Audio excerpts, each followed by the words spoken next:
लाख नौकरी, 1 लाख नौकरी, बाबा सिलेंडर, बाबा सिलेंडर, बाबा सिलेंडर, 8 लाख।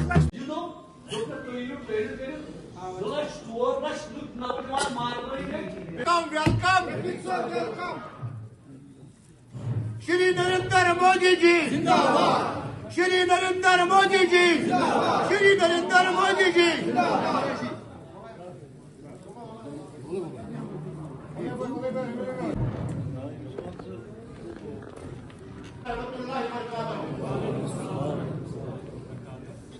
गुनाहगार बरी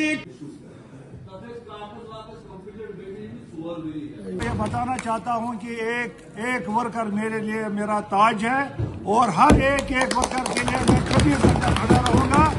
ये मैं विश्वास के साथ कहना चाहता हूं, अगर आज कोई एमएलए आपका वेस्ट कॉन्स्टिट्यूंसी में है, उससे 10 गुना ज्यादा काम रफीक वानी आपके कॉन्स्टिट्यूंसी में विश्वास के साथ कहना चाहता हूं। साथियों, भी था और कांग्रेस का भी था, लेकिन मुझे गर्व है हम उस पार्टी के मेंबर हैं जिस पार्टी का प्रधानमंत्री यशस्वी श्रीमान नरेंद्र मोदी जी। आज मैं उन ताकतों से कहना चाहती हूँ कि आप बोलते थे कॉन्स्टिट्यूंसी प्रेसिडेंट मोहम्मद रफीक नजार साहब या इन टीम जनाब महदम काम कर विश्वास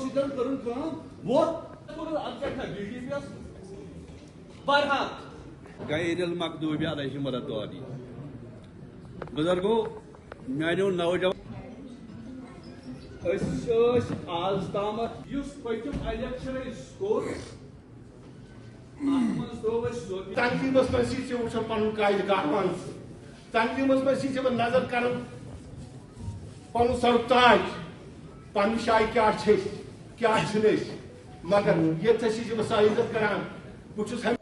देखिए, आज हमने यहाँ पे अनंतनाग वेस्ट कॉन्स्टिट्यूंसी का एक वर्कर कन्वेंशन मीट किया है जिसमें हमारे कार्यकर्ता थे। तो हमारा इसमें आज जो हमारी जो नरेगा स्कीम है, उस स्कीम के बारे में हमने उनको ब्रीफ किया कि जी राम जी का मतलब क्या है, वो स्कीम से लोगों को फायदा कितना मिलेगा।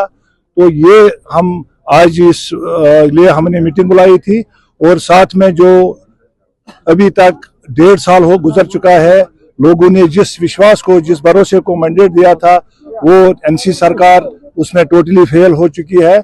और इसलिए हम बिल्कुल तब तक इसी तरीके से एनसी के खिलाफ प्रोटेस्ट करेंगे जब तक उन लोगों को अपना हक नहीं मिलेगा जो उनके साथ वायदे किए गए। अगर वो पूरा नहीं होंगे तो हम एनसी के खिलाफ बिल्कुल सड़कों, गलियों, कोचों में हर जगह पे हम प्रोटेस्ट करेंगे एनसी के खिलाफ, क्योंकि एनसी ने लोगों को एक जो विश्वास दिया था, जो मैनिफेस्टो दिया था, उसमें वो कम्प्लीटली फेल हो चुके हैं। और अगर कांग्रेस को कोई आपत्ति है इस जीराम जी से तो मुझे बताइए, 5 बार इसका नाम चेंज किया गया नरेगा का, और 2006 में कांग्रेस यूपीए सरकार ने इसका नाम एमजी नरेगा रखा है, महात्मा गांधी नरेगा। महात्मा जी को हम बहुत ऑनर करते हैं, रेस्पेक्ट करते हैं। अगर उसका स्वच्छ भारत मिशन है और स्वच्छ भारत अभियान जो है, अगर उसको किसी ने इम्प्लीमेंट ग्राउंड में किया है वो नरेंद्र मोदी जी है। लेकिन इस स्कीम को जब, इस बिल को जब पार्लियामेंट में पास किया गया है, इसमें बहुत सारी अमेंडमेंटें हो चुकी है, क्योंकि हमारा जो मिशन है, हमारा जो मोदी जी का जो लक्ष्य है कि इस भारत को विकसित भारत बनाने का, उसलिए जब तक हमारे रूरल एरिया डेवलप नहीं होंगे तब तक विकसित भारत नहीं हो सकता। इसलिए इस स्कीम के अंदर हमने बहुत सारी अमेंडमेंट की है और इसमें कुछ और बढ़ा दिया है। तो सो दैट इस बिल को हम समर्थन करते हैं, इस बिल को हम खुशी से मानते हैं। इमाम की प्रोफाइल के इस चैनल के माध्यम से ये बताना चाहता हूँ आप लोगों के सामने, सारा 70 साल का जो यहाँ पे अनरेस्ट था, आप सबके सामने है कि जब यहाँ पे 16 का जो वाक़ा है, आपको पता है कि साउथ कश्मीर की मैं खास कर बात करूंगा क्योंकि 6 महीने अनरेस्ट रहा है। और मैं ऑन रिकॉर्ड बताना चाहता हूं कि उस वक्त ये सरकार कहाँ थी जो आज बड़े बड़े दावे करते हैं, जो मौलवी के फेवर में सपोर्ट करते हैं। उस वक्त में मुझे ये बताइए, जब किसी हमारी बहन को, किसी हमारी बेटी को डिलीवरी के लिए अस्पताल जाना पड़ता है, उसको फेरन उठा के उसको चेक किया जाता था शूटिंग पेल्टर्स के द्वारा, वो दौर खत्म हो गया 2019 के बाद। आज अगर इसकी प्रोफाइलिंग हो रही है, ये भारत सरकार ने, भारत की एजेंसियां जो है, क्योंकि उनका एक ही हम इस पे लक्ष्य है, एजेंसियों का, गवर्नमेंट ऑफ इंडिया का एक ही इसमें मुद्दा मकसद है कि यहाँ पे ट्रांसपेरेंसी हो, यहाँ पे पीस हो, कोई भेदभाव नहीं होना चाहिए, टेररिज्म जीरो ग्राउंड पे आ जाए, और इससे किसी को कोई आपत्ति नहीं है। हम इसको किसी को, ये मजहब के साथ कोई इसका टच ही नहीं है। अगर मेरी प्रोफाइल भी कोई करना चाहता है तो उसमें क्या दिक्कत है। लेकिन यहाँ जो खून खराबा 2019 से पहले रहा है, 2019 के बाद यहाँ एक सिस्टम चेंज हुआ है। ये सिस्टम अगर चेंज किया है, ये होम मिनिस्टर ऑफ इंडिया आदरणीय अमित शाह जी ने किया है, नरेंद्र मोदी जी ने किया है, भारत सरकार ने किया है।